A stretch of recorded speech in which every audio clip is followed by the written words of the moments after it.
Falou mais uma vez o inusitado programa Pulando a Cerca, que não tem pauta, não tem roteiro nem censura. Hoje é dia 29 de setembro de 2017. Fala, Inácio! Bom dia! Faltam 3 meses para acabar o ano. E continuamos aqui, pulando a cerca. Cobriu de lona é circo. Descobriu é Daniel Chuturiansky pulando a cerca. Falou, Inácio! Inácio Boca de Trombone. Tem uma voz de trombone.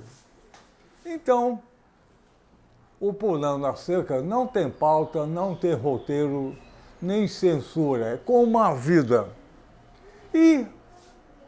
E a vida vai seguindo pulando a cerca.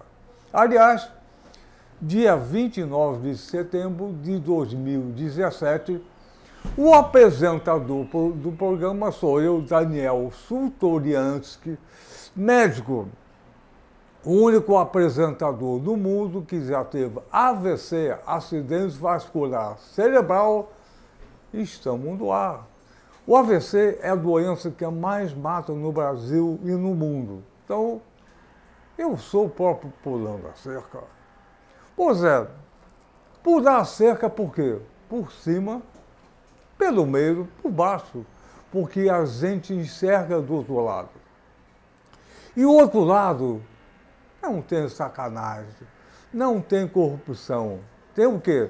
Saúde, educação, justiça, arte, ciência e bem-estar.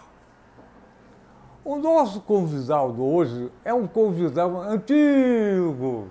É o produtor do programa há 15 anos, chamado Jorge Pessano. Ele vai...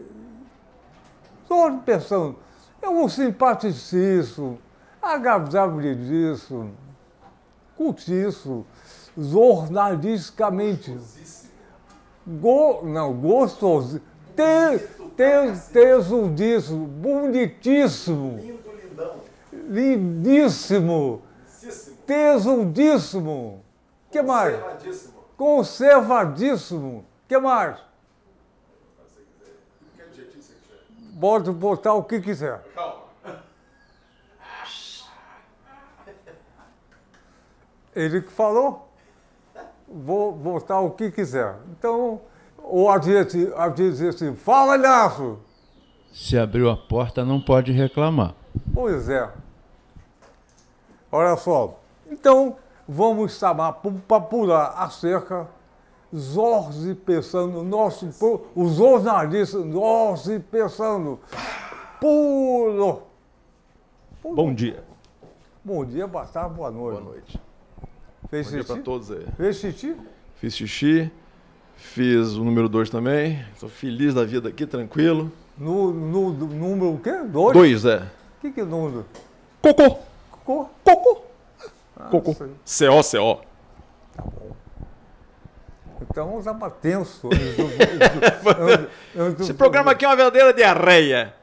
Você fica tenso, você descarrega tudo. Mas diga, Então, e aqui, quantos mil espectadores hoje? 5 milhões e 200. 5, Que isso. maravilha. Olha só, A maior audiência do planeta.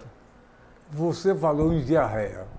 A diarreia que se fala é uma diarreia de emoções, De alegria, de pensamentos bons. de alergia. Isso. Isso. Não é a diarreia ruim. Nada. É uma diarreia que... Apesar de, politicamente, nosso país está passando uma diarreia braba, né? Tá feia a coisa.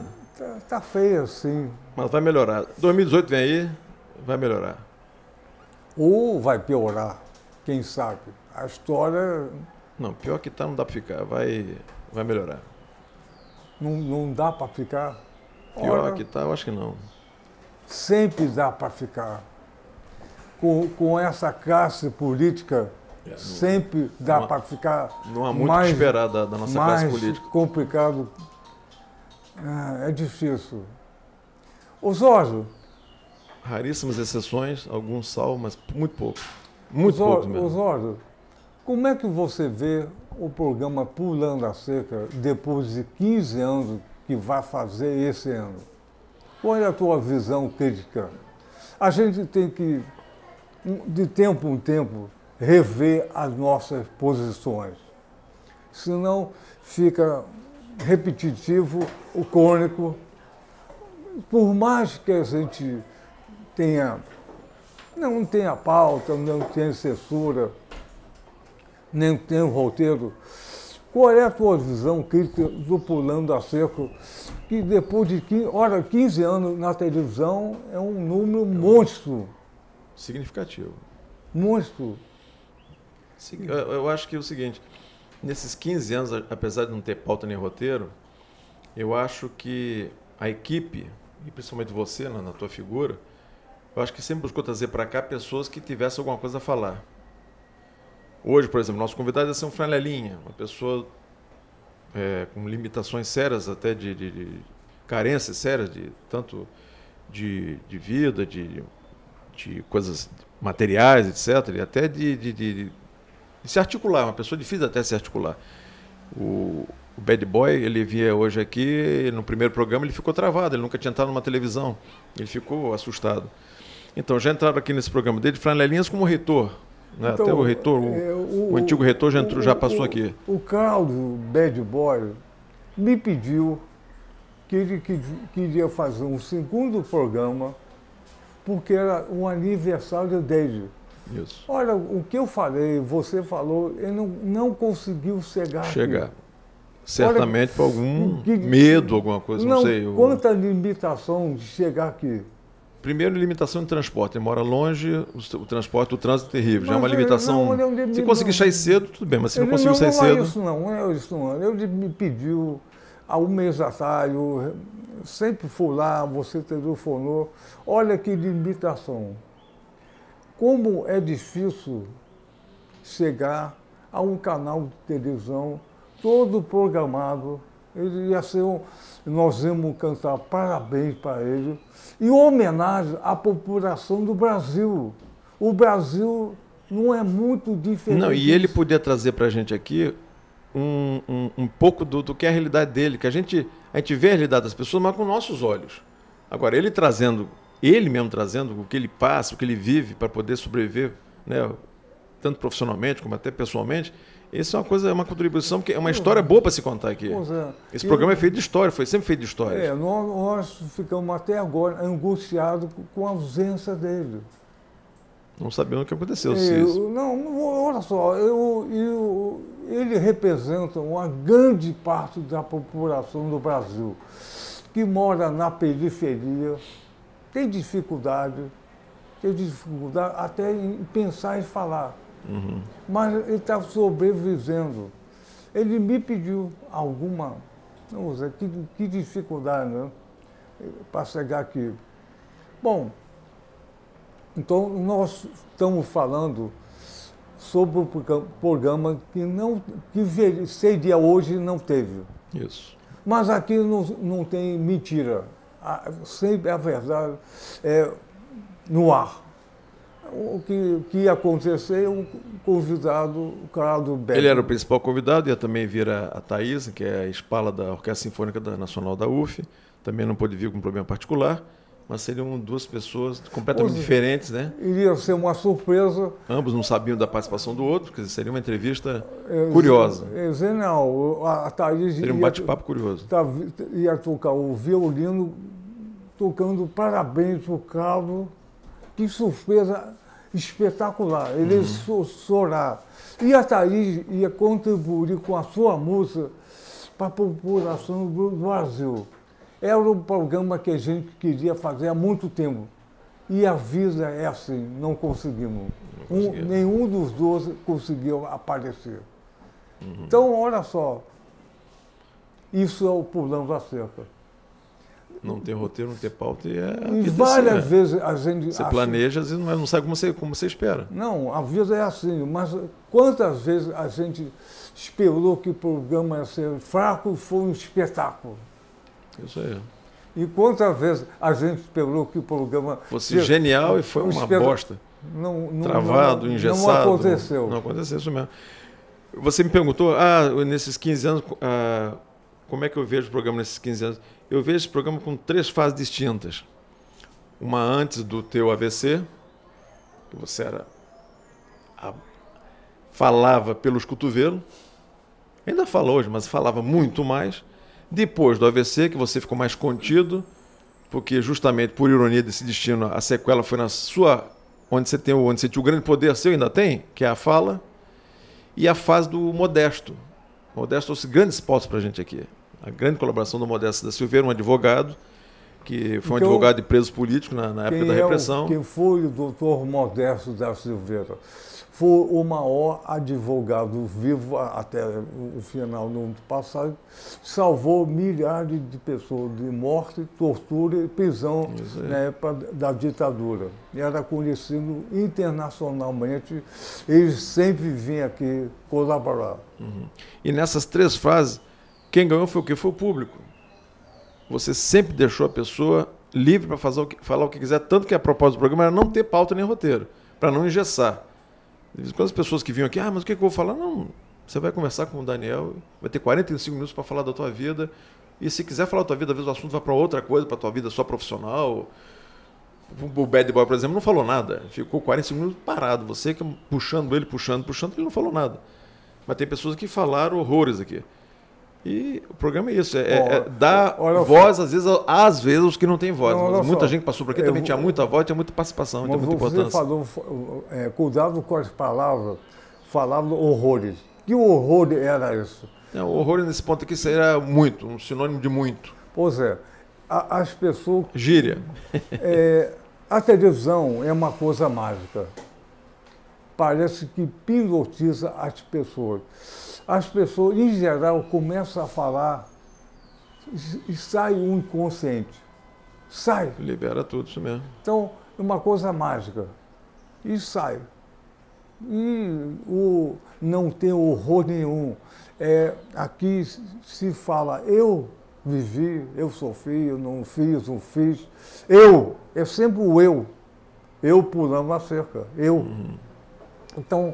Então, cada vez que vem uma pessoa aqui convidada, ela fala sem canaçonice a verdade.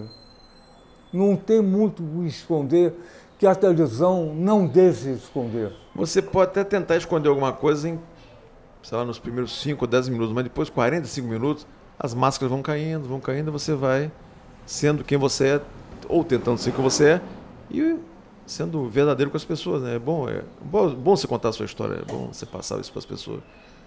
Então, eu sempre coloquei o seguinte, Pulando a Cerca é um pequeno programa, uma grande bandeira. É a história do Brasil, não é a história oficial. A história oficial de qualquer país é uma grande fantasia, um carnaval. Ganhou batalha, aconteceu isso e aquilo. A história não é isso. Não há uma grande escola de samba. História são fatos, acontecimentos, perda, morte, guerra, dificuldade, superação, pulando a cerca. Então, a história e um país que não consegue ver a sua história, a tendência é repetir outra vez a péssima história ruim. Então, a gente, pelo menos, está tentando colocar a história. Em pequena dose, o programa é pequeno. A história, se não souber a tua história, a tua tendência é repetir o erro antigo. E repete. Parece com a história do Brasil. Sempre tem uma situação difícil, golpe, isso, aquilo, tal. Que dificuldade. Mas, por outro lado, este país é um país enorme, continental. Tem sol, que na Europa não tem. Tem terra, que a Europa não tem. Tem água, que a Europa não tem. Ela se economiza Nossas água. reservas são muito grandes. Ela se economiza água. Tem petróleo, minério, nióbio, floresta. Tem alimentação sobrando, que a Europa não tem. Tem tudo, tem mar. Mas por tem isso, uma classe política danada. não, por isso Impressionante. mesmo, não é só isso. Por isso mesmo. O que acontece? Tem um povo legal, com arte, com disposição. Não é malandragem nada. Não, mas olha só, Daniel, não querendo jogar lenha na fogueira ou sendo o advogado do diabo, eu fico pensando, mas que povo é esse também que elege aquele congresso? Olha gente? só, Que povo é querido, esse? Como é que é isso? Quem elegeu fomos nós todos. Nós todos que elegemos. Então, aqui falta escola, educação. 10 mil vezes educação. Pois é, mas por isso que o Brasil é um país tão rico que tem a cobiça internacional. Não pode andar porque a riqueza está aqui. Então, não pode andar. Todo mundo está de olho aqui. O Congresso é uma farsa que a empresa multinacional ou nacional compra no Congresso. Todo mundo lembra daquele maravilhoso e fatídico dia onde houve a votação do impeachment da Dilma. O dia foi no domingo, o dia todo. Eu vou votar pelo meu neto, pelo meu gato, pela minha família. Pela minha amante. O dia todo. Esse é o perfil do país. Olha só, eles são congressistas nacional, representam o país. E aquela foi uma coisa tão absurda. As leis que eles fazem mexem com a minha vida, mexem com a tua vida. Não, olha só, volta para lá. Foi uma votação tão absurda que a gente percebeu a educação, o perfil do país. O dia todo voto pelo gato, família. Que loucura! Olha que voto! Se a gente não aprender a lição agora para 2018, Daniel, se a gente não aprendeu essa lição... Não vai aprender de uma vez só, não. Vai continuar errando, sei, mas... Então, o processo de educação demora uma geração. E eu não sei se esse processo, nos últimos 20 anos, foi favorável ao Brasil, ou se estão já, desde muito tempo, já para dar no que deu, não sei. Pode ser que tenha... Eu tenho noção que os 20 últimos anos, apesar do consumo interessante, se acabou com as questões sociais. A questão social foi esquecida pelo consumo. Todo mundo erra, cara. Também é difícil ter questões sociais com a mídia, com a elite da mídia. É difícil. Um congresso que faz o que quer. Mas as questões sociais ficaram igual o rabo de cavalo, quer ser para baixo. E o consumo foi para cima.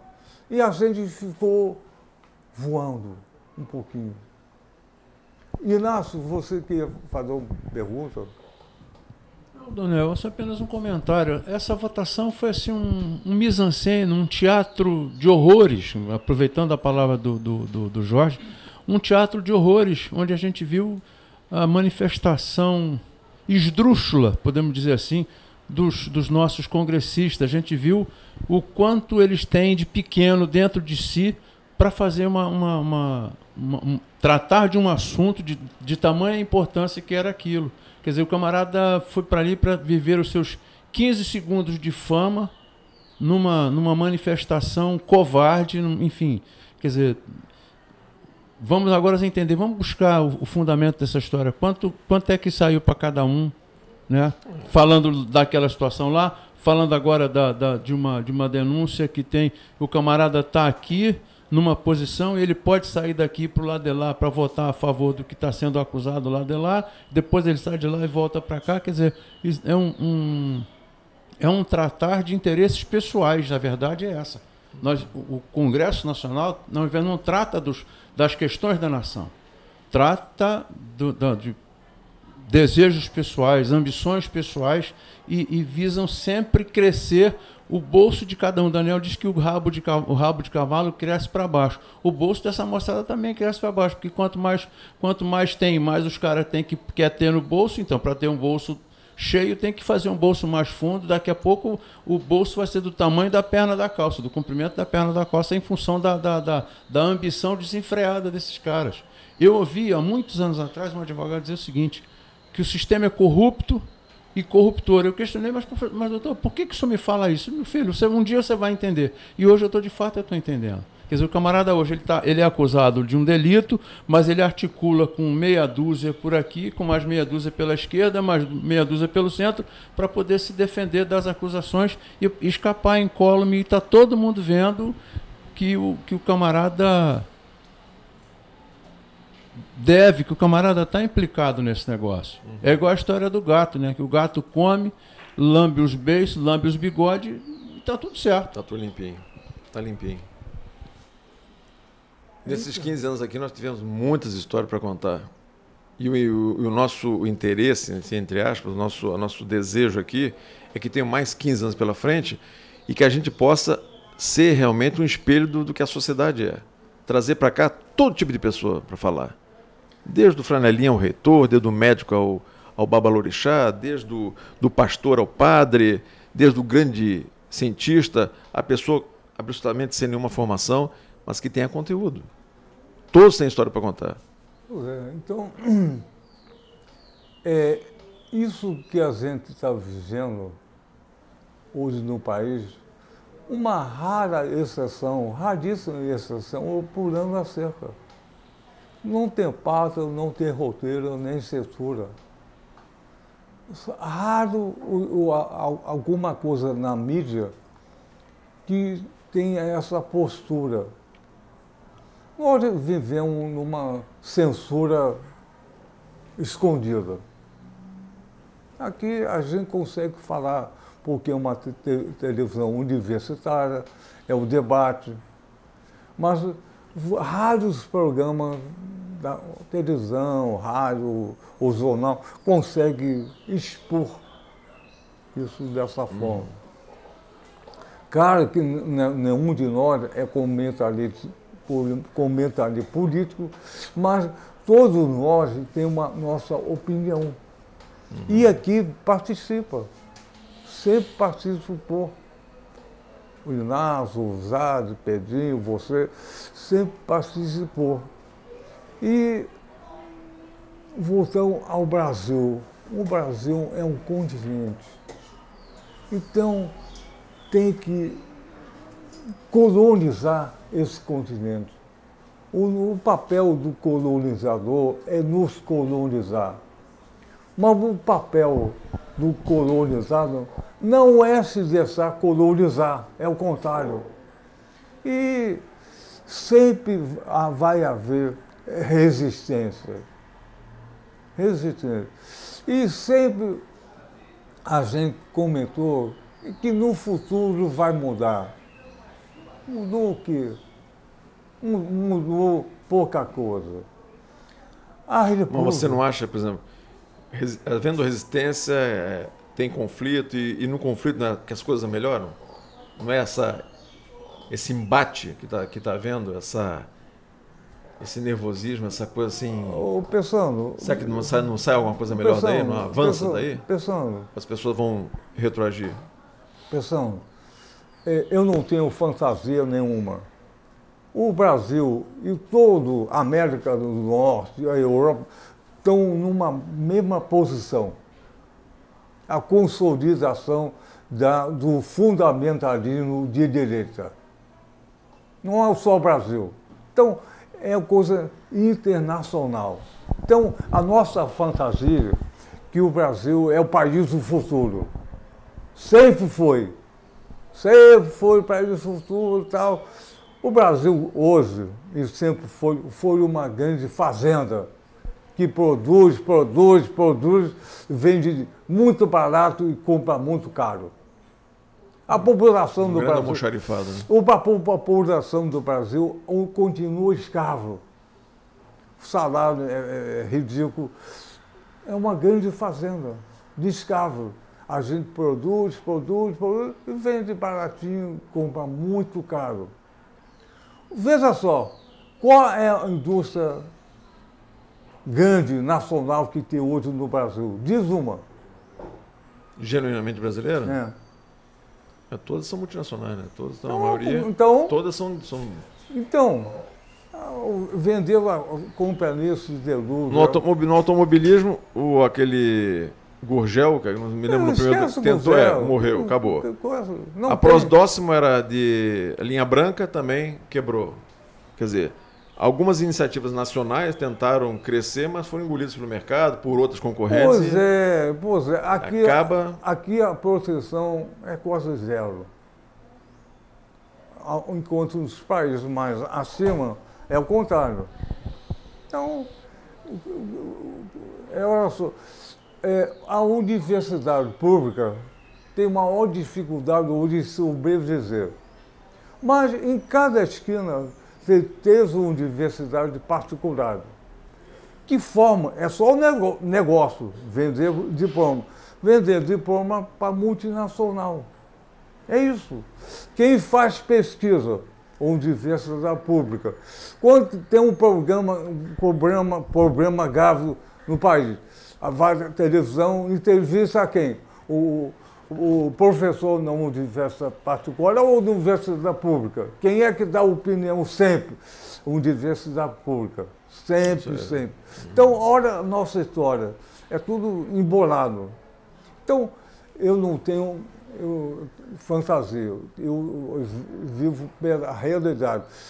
Eu queria, e desejaria que a mudança fosse até radical, para a população viver bem, com educação, tratamento adequado à doença, que é a saúde.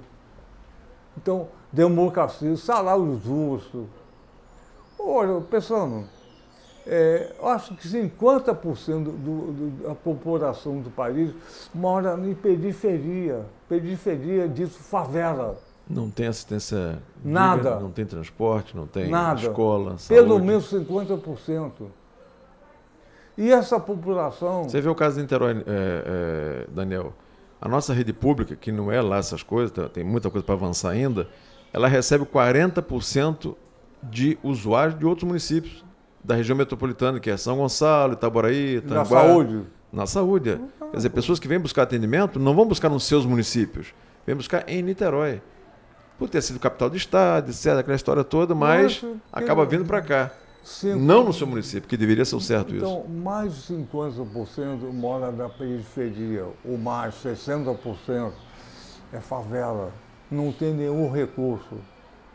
Olha só. Ainda convive com bala negra, falta de transporte, rua de terra, etc. Por outro lado... E a violência por muito outro grande. Lado, a zona sul do Rio de Janeiro, Belo Horizonte, São Paulo, é um lugar rico. Olha só, agora mesmo, na Rocinha. Rocinha é uma grande favela misturada com um lugar muito rico que se chama Gávea. Olha só o país que a gente vive. Então, um mora na frente do outro. A poucos metros. Pois é. Quando tem um delito com uma pessoa que recurso, um dia depois a polícia consegue pegar o delituoso. Eu não me lembro se a gente entrevistou alguma vez aqui, não sei, agora não me lembro desses 15 anos, se a gente entrevistou aqui, gostaria muito de entrevistar uma empregada que mora numa favela e trabalha numa cobertura da Zona Sul. Como é que é a cabeça dessa mulher? Como é que é a vida dessa mulher? Sentir isso, seria uma grande história, a gente poderia até produzir isso. Como é que é a cabeça dessa mulher que sai de casa, deixa o filho talvez com a amiga, que não pode, talvez não tem creche, tem que trabalhar, pega 3 conduções e tal, e chega num lugar super bem produzido, que tem tudo, onde não falta nada, e às vezes a relação até com a patroa é boa, com os patrões até é uma relação boa, mas ela sente aquele choque, né? Que ela vai sair dali, aquela fantasia na cabeça dela vai acabar, ela vai ter que voltar para casa daqui a pouco, daqui a 8 horas de trabalho, não sei, 8, 10 horas, volta de novo para sua casa, onde falta tudo. Como é que é essa vida dessa mulher, onde falta tudo e tem muito, falta tudo e tem muito. O tempo todo isso ela vive esse choque de realidade toda hora. Pois é, eu acho que ela vive ela sabe de tudo, quando uma patroa gasta, quando gasta, mas ela tem uma coisa que ela não tem aqui na patroa. Ela tem uma igreja. Ela é tratada como irmã. A igreja da solidariedade. E que não tem. Ela lá, aqui na Zona Sul, ela recebe um salário só. Se for obediente, não faltar e assim vai. Come o resto da comida, assim vai. Mas quando ela chega lá, na periferia, apesar de as condições serem muito ruins, a igreja, seja lá que denominação for. Que denominação for, ela é tratada como irmã. Ela é tratada com solidariedade. Ela consegue falar com os seus pares. Na Zona Sul, a patrona não fala, ela dá ordem. E na periferia, ela vive aquele meio. Apesar de não ter escola, transporte, rua asfaltada, água, luz, o que for. Mas ela vive aquele meio. E tem mais. A patroa da Zona Sul sabe que essa modesta funcionária não tem quase nenhuma noção da realidade do país todo. Ela vê uma novela e baixa e vai para a igreja. E essa população que é monitorada para votar. Você começou o programa falando, mas nós elegemos os caras no Congresso. Essa população que é marginalizada, que elege na pressão os congressistas. Então, a alienação, a falta de educação continua persistindo cada vez mais nesse país. Olha só. Então, e essa empregada é uma escrava, ganha um pequeno salário, e quase não tem noção, ou não tem noção nenhuma do que está acontecendo no Congresso Nacional. Se tem bem isso, se aquilo ali, os caras roubou, não roubou, não tem quase noção. E vive num mundo à parte. Quase pode até ter noção, mas é a noção que recebe da imprensa engessada. Que imprensa? Então, a imprensa que vai moldar o pensamento dela. Imprensa, feito para mudar o pensamento dela. Ela vê a televisão, o jornal lá, e absorve metade, se absorver. E o jornal pouco interessa essa pessoa. Então, o modo do país é a falta de educação. E falta educação. Qualquer país do dito primeiro do mundo parou o país 10 anos para investir na educação. Não tem outro processo. Vou dar um exemplo.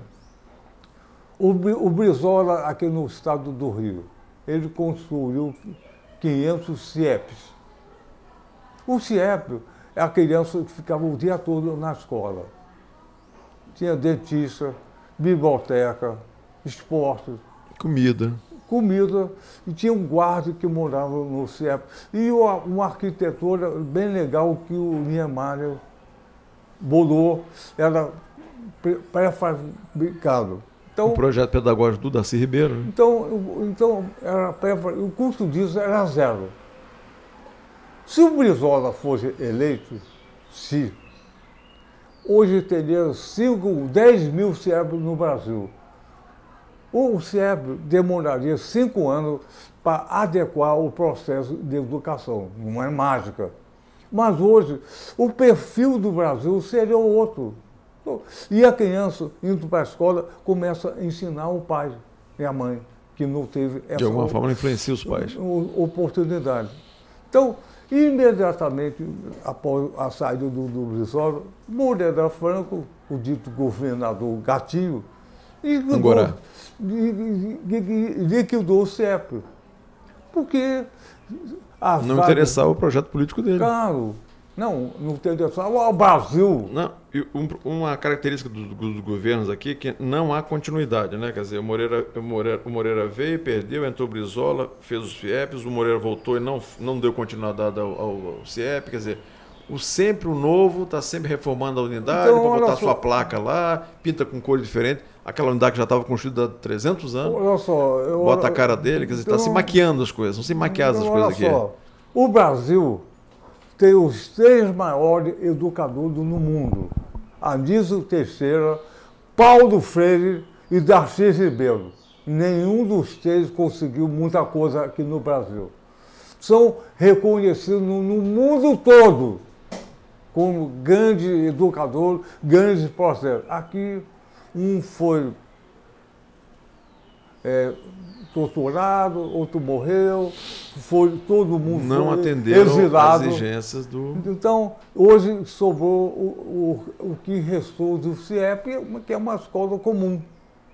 Olha só. Alguns estão vendo Cracolândia. Então, esse país tem grandes potenciais. Não falta nada. O que falta é educação.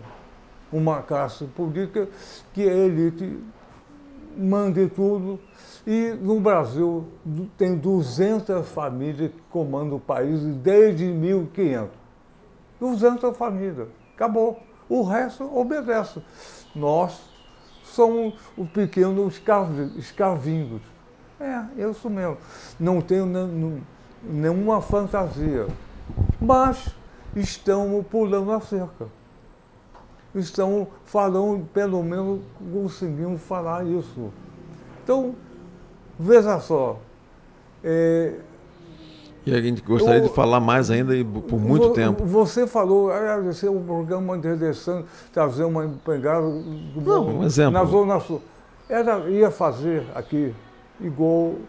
O que faz na casa que não trabalha, talvez. Não fala. Não fala. Não vai falar. E vai ficar eternamente agradecida, vai emocionada e não vai falar. Tá. E não vai perder o emprego. Vai usar o patrão. Olha, para finalizar, vamos ver uma fila no INPS. A fila começa 3, 4 horas da manhã. O pessoal está lá esperando, vai chegar lá, talvez tenha um número ou nunca tem.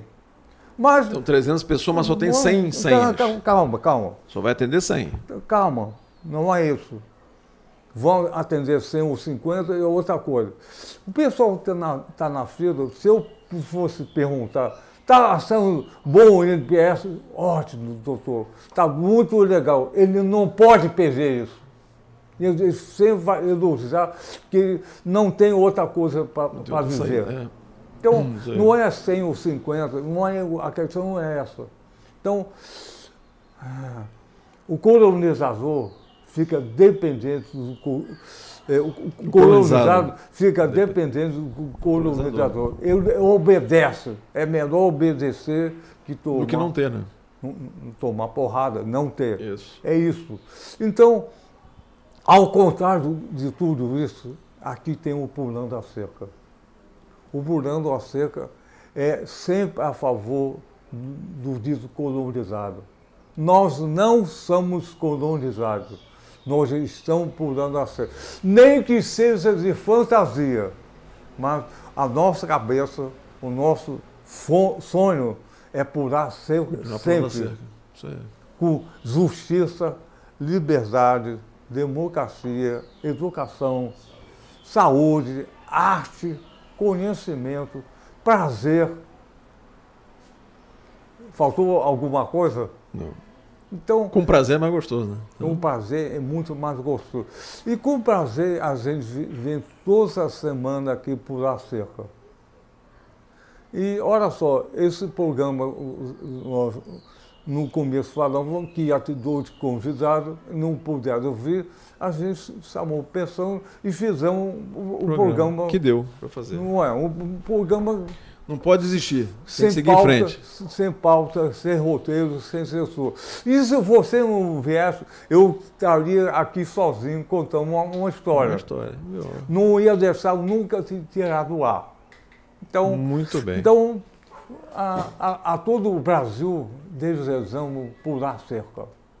Vamos terminar isso cantando. Isso, muito bem. Canta. 1, 2, 3, pulando a cerca com vocês. 1, 2, 3, pulando a cerca com vocês. Mais uma. Muito bem. E Inácio, a tua voz. Aquela voz bonita pra caramba. 1, 2, 3. Pulando a cerca com vocês. 1, 2, 3. Pulando a cerca com vocês. 1, 2, 3. Pulando a cerca com vocês. Meio rap, meio funk, meio folia de reis, meio samba, tudo misturado nessa. Mas é assim que é esse país, assim. Porque você falou das riquezas do Brasil, você falou de petróleo, de comida, de povo, mas esqueceu de uma coisa importantíssima. O Brasil é um dos países, se não o maior deles, dos melhores em termos de arte. Arte e cultura, o Brasil é riquíssimo. A nossa cultura ela é vasta e ela é multifacetada. É verdade. A nossa cultura miscigenada é fantástica. Pô. Porque e um detalhe, cultura, culinária, em qualquer esquina você encontra um artista. Você chega na praia de Copacabana, tem um cara fazendo escultura na areia. Você chega na Cinelândia, tem um garoto pintando lá um azulejo. Um amputado ou deficiente que só tem as pernas, pintando com os pés ou com a boca. Então, a arte está dentro do brasileiro. O que faz o brasileiro persistir nessa sua pulada de cerca diária é um pouco dessa arte, é um pouco dessa cultura e, sobretudo, alegria. Muito bem. Alô! Então, vamos terminar o grande Pulando a Cerca com prazer. Com muito prazer, bem. mas o muito gostoso. 1, 2, 3, Pulando a Cerca com vocês. Adeus. Valeu! Valeu.